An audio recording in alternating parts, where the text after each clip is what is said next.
یہی کہا کہ ان اللہ علی کل شیء قدیر کا جو معنی اور مفاہیم کے مطابق ترجمہ ہے وہ تو یہی ہے،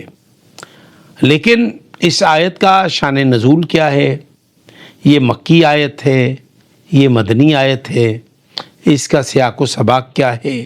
یہ علماء حقہ نے تفسیروں میں لکھا ہے، اور پھر صاحبان کمال نے یہ بھی لکھا کہ 1,24,000 انبیاء اور دیگر اوصیاء کرام جو ہیں، اولیاء کرام جو ہیں، وہ عالم انسانیت کی ہدایت کے لیے ہی مبعوث ہوئے۔ لیکن ایسے حالات میں حق بیانی سے اجتناب کرنے والے لوگ اپنے آپ کو اگر علماء حقہ کی صف میں کھڑے ہوں گے تو پھر میں یہ سمجھتا ہوں کہ ہمارے ساتھ تو آپ جھوٹ بول سکتے ہیں، لیکن چہاردہ معصومین کی بارگاہ میں آپ کیا کہیں گے؟ بارگاہ توحید میں آپ کیا کہیں گے؟ ہمارا تو صرف اتنا ہے کہ ہم صاحب نہج البلاغہ مولا متقیان علی ابن ابی طالب کے فرمودات کی روشنی میں ہم اس مولا علی کو مانتے ہیں جو 13 رجب کو بیت اللہ میں آپ کا نزول ہوا، اور 21 رمضان کو مسجد کوفہ میں جو 18 رمضان کو سرکار کو ضرب لگی، اس ضربت کے نتیجے میں آپ کو 21 رمضان کو شہادت نصیب ہوئی۔ میں یہ سمجھتا ہوں کہ توحید پر ہمارا موقف تو واضح ہے کہ ہم اسی اللہ کو مانتے ہیں جس کو مولا کائنات علی ابن ابی طالب سجدہ کرتے ہیں، لیکن یہ جتنے تحریک ولا و عزا و حرمت سادات کے دعوے دار لوگ ہیں، مثلا کچھ ایسے لوگ بھی ہیں جو کچھ تنظیمیں ایسی بنا کے بیرون ممالک سے بھی ولایت اور عزائے حسین کی تبلیغات کے دعوے کرتے ہیں، لیکن میں یہ سمجھتا ہوں کہ بارگاہ محمد و آل محمد میں کون کیا مقام رکھتا ہے یہ تو وہی بتا سکتے ہیں، یا ان کا کرم کس کے شامل حال ہے یہ وہی بتا سکتے ہیں۔ لیکن میں صرف یہ کہوں گا کہ ایک طرف لشکر ہیں اور ایک طرف ہم تنہا کھڑے ہیں۔ ہمارے وہ احباب، ہمارے وہ اصحاب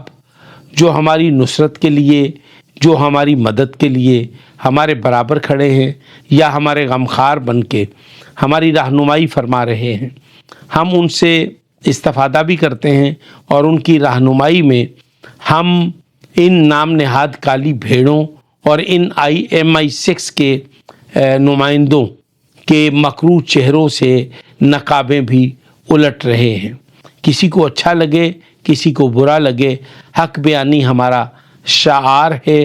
اور یہی ہمارا ترہ امتیاز ہے کہ ہم نہ منافق ہیں اور نہ منافقت کے ساتھی ہیں۔ ہم مولا متقیان علی ابن ابی طالب کی ذات گرامی سے محبت کرتے ہیں، اور یہ تربیت ہماری ماں کی آغوش سے لے کے ہمارے جب ہم سن بلوغت میں آئے تو جس مکتب سے ہماری تربیت ہوئی وہ امین روح انقلاب سرکار علامہ سید عرفان حیدر آبدی علی مقامہ، اور شہید مظلوم حماد اہل بیت سید محسن نقوی شہید، اور قائد عقائد مذہب حقہ حضرت جعفر علی میر مدیر اعلیٰ ہفت روزہ ندائے شیعہ لاہور، انہوں نے ہماری فکری تربیت اس انداز میں کی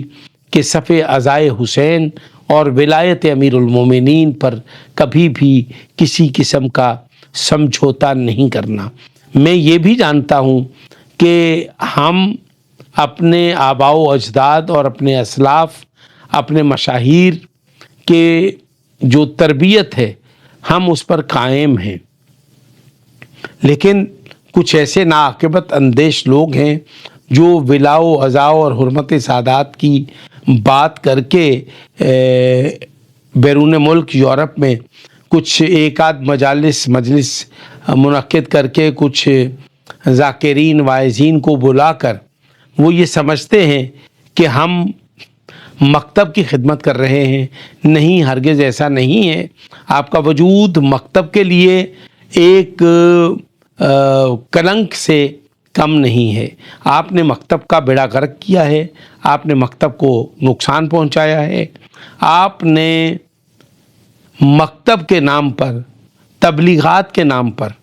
آپ نے جو مال اور متاع کے حریص ہونے کے جو عملی مظاہرے کیے ہیں وہ بندہ بتا سکتا ہے جو 22 24 26 لوگ ہر سال وہاں پہ جاتے ہیں. وہ ایک ویزے کے اجرا کے لیے وہ 12 سے 15 لاکھ روپیہ ایک شخص کو دیتے ہیں. پھر وہاں پر جتنے لوگ وہاں پہ مجالس میں ان کو تحفے تحائف ہدیہ دیتے ہیں، ان سب کی جو پیسے ہیں وہ میرا سوال ہے FBR سے اور قانون نافذ کرنے والے اداروں سے کہ وہ رقوم پاکستان کس طریقے سے اس کی ترسیلات ہوتی ہیں. اس عنوان سے سوچا جائے اور خوب سوچا جائے. باقی انشاءاللہ آئندہ ہم ایسے افراد کے مکروہ چہروں پر پڑی ہوئی نقابوں کو الٹنے کی کوشش کریں گے، اور آپ ہم سے امید رکھیں کہ ہم ذاتی اختلافات کو عنوان بنائے بغیر جن لوگوں کے ہاتھ ہمارے گریبانوں تک پہنچے ہیں ہم ان ہاتھوں کو روکیں گے بھی اور ان کو توڑیں گے بھی. السلام علیکم ورحمۃ اللہ وبرکاتہ.